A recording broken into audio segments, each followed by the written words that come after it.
Nĩ maabitha borithi arĩa marekinyĩtie mwena wa Ganda nĩguo kũhoreria ngahĩha iratuthũkire hĩndĩ ya mũcemanio wa memba kĩama kĩa ODM mũciĩ-inĩ kwa mũhũranĩri wa gĩturwa kĩa MCA, kũrĩa mũmbunge wa gĩcigo kĩa Malindi Aisha Jumwa araikirio ngono akĩrĩkana nĩwe ũracũngĩrĩirie ngucanio iria ireyumĩririe na mũndũ ũmwe ararathwo na arakua.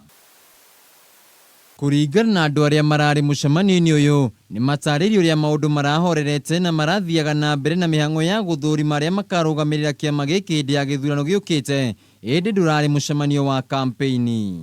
Tumekuwa eneo la Pendukiani kuenda kuangalia vijana wetu ambao tulikuwa tuna wavet na tuweze kuwafundisha kuwa maagent kwenye uchaguzi wa by-election ambao unakuwa kesho kutwa Thursday. Na hiyo kikao ilikuwa inakuwa nyumbani kwa aspirant wetu wa ODM Ruben Katana Mwamure.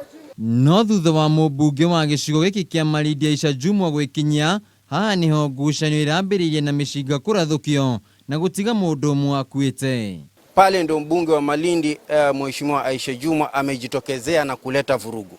Na vurugu ile tulivyomuona kwamba alikuwa anakuja na target kwamba anahakikisha kwamba pale hawezi toka mpaka mtu awae. Manake uliona venye walikuwa akishikwa na watu, anasema hapa ni lazima niwe mtu. Mwena-inĩ wake Aisha Jumwa akĩheana ndũmĩrĩri ya macakaya kũrĩ bamĩrĩ ya mũtigairĩ, nĩaugĩte mũcemanio ũrĩa thanganĩtio nĩ amemba kĩama kĩa ODM ũrarĩ na andũ makĩria ya 300 na nĩ mũgarũ wa watho kuona atĩ kampeni cia kũranĩra gĩturwa kĩa MCA mwena ũyũ nĩciahingirwo mũthenya wa mwambĩrĩrio nĩ kiumia gĩkĩ. Ganda ward by election, kampeni yao siku yao ya mwisho ilikuwa ni jana saa 12.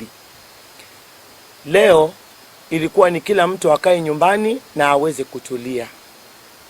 Lakini kama ilivyo desturi ya chama cha ODM, waliendelea kupanga mikutano nje na kukeuka sheria za uchaguzi. Gĩthurano gĩkĩ gĩtanyĩtwo gũgatabanio mũthenya wa rũciũ, gũkũ nakuo mwĩrĩ wa mũtigairĩ nĩ ũratwarwo nyũmba-inĩ ya kũigamĩrĩra thibitarĩ wa Malindi o rĩrĩ wetereire gũthũrimwo.